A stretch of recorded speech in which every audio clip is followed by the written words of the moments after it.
Hi, I'm Elaine Wing. I'm the pastor here at Calvary United Methodist Church in Dumont, New Jersey in Bergen County.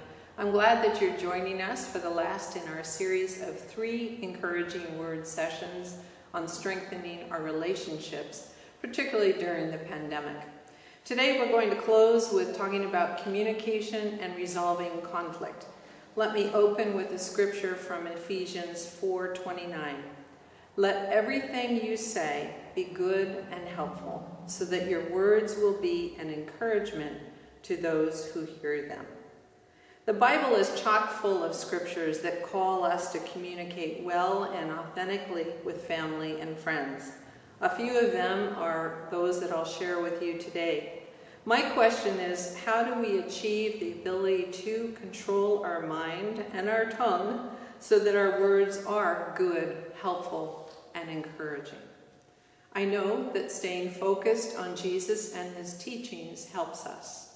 The more we keep our eyes on Christ, the more we imitate him. But when we are in stressful situations, when fear and anxiety are governing our responses, it is a greater challenge to imitate Jesus.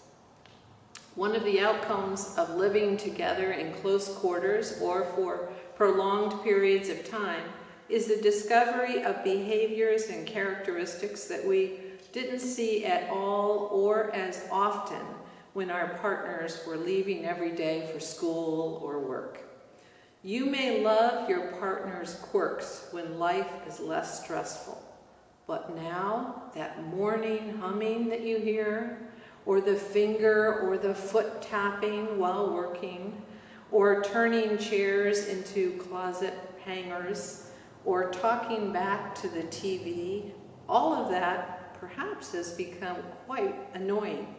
So how can you maintain your sanity and strengthen your relationships when you're finding your partner or your kids annoying? Let's learn from best practices shared by therapists whose work is helpful during and after the pandemic. For example, if nail biting is an irk of your partner or children that is getting under your nerves, try addressing it in a way that shows you're noticing your partner. Instead of saying, "Stop biting your nails, geez," try saying, "I see that you're biting your nails more often than usual. How are you feeling?" There are several phrases that can assist us in addition to scripture. The first is a favorite of many people. Manage your expectations of self and others. Seek to understand and share your non-judgmental understanding with the other individual. One therapist calls this travel into your partner or child's experience of the current situation. She said, set aside a specific amount of time to travel into each other's experience and thoughts. Take turns sharing and listening without judgment or comment. I often do this as part of premarital counseling. I ask one partner sitting in front of me to tell me about the other person while that individual has to pretend that they cannot speak, they can only hear, they cannot respond. I've found, after both couples share, that they have learned new things about each other, things that the other couple didn't say in their presence, and often it deepens the love and the experience that they're having together. Within the context of COVID-19, it is not unusual for one person to be more anxious than another in general or about specific nuances of the pandemic. The couples and parents and children can gain not only insight into each other by understanding this, but they can also gain appreciation for how they balance each other out. If both partners were anxious type people about everything or the same nuances, it would really be a difficult relationship. Realize that some people do have more tolerance for uncertainty and unknowns than others.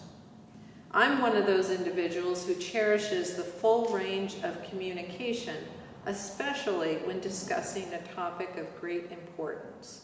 However, with COVID-19, many of us have had to settle for less sensory input, seeing the other individual, noticing their body language, being able to sit next to them and really reach out on different levels. Therapists have suggested that we don't hold off on critical conversations just because we can only talk or text or email. Instead, push into the difficult stuff and be vulnerable. Just trust that your partner will accept it and not harm you. Here again, both scripture and phrases are helpful. In James 1:19, we read, "My beloved brothers, let every person be quick to hear and slow to speak and slow to anger." That's a good phrase. The other one that I like is, "Say what you mean what you say, but don't say it mean." There are many reasons why couples and families spend more time together than usual. Unemployment or disability due to illness or injury are two common causes. My dad was an aerospace engineer during the time that the federal government canceled many of their contracts. Dad was unemployed for 5 consecutive years, which had a huge impact on our family. My dad's answer to his feelings and the relationships within the family was to withdraw emotionally. That certainly wasn't the most helpful or effective communication process. The emotions of fear and frustration have an organic impact. The thinking part of our brain goes offline, and then we become reactive instead of responsive. Therapists recommend having a calm down plan for both adults and children or youth. The plan can include taking 5 deep breaths. It can be claiming a mantra such as, "This is not an emergency," or by engaging your thinking brain by reading or doing a puzzle, something that engages the thinking part of your brain and takes it away from the stress and anxiety.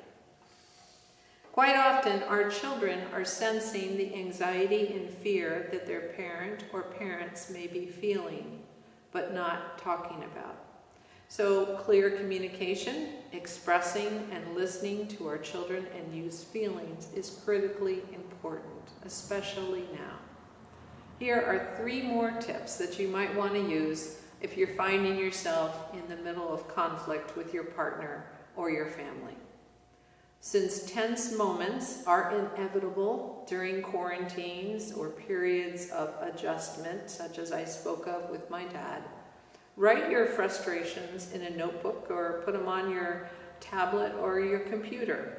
Twice a week, writes one therapist, sit down and share with your partner one, and only one, of whatever you wrote down. Talk about it without criticizing. Ask for what you want. Reestablish your needs now that you're spending more time at home. Be specific and direct in your communication. Skip statements that begin with, "Honey, you never," or "you always." Reminding someone of their shortcomings is not very motivating. Last, end each day on a positive note by embracing whoever you can because they're next to you, or sending affirming words to those persons that are at a distance. Let me close with this scripture from Ephesians 4, verses 31 and 32. "Get rid of all bitterness, rage and anger, brawling and slander, along with every form of malice. Be kind and compassionate to one another, forgiving each other, just as Christ God forgave you." My friends, be well. Stay safe.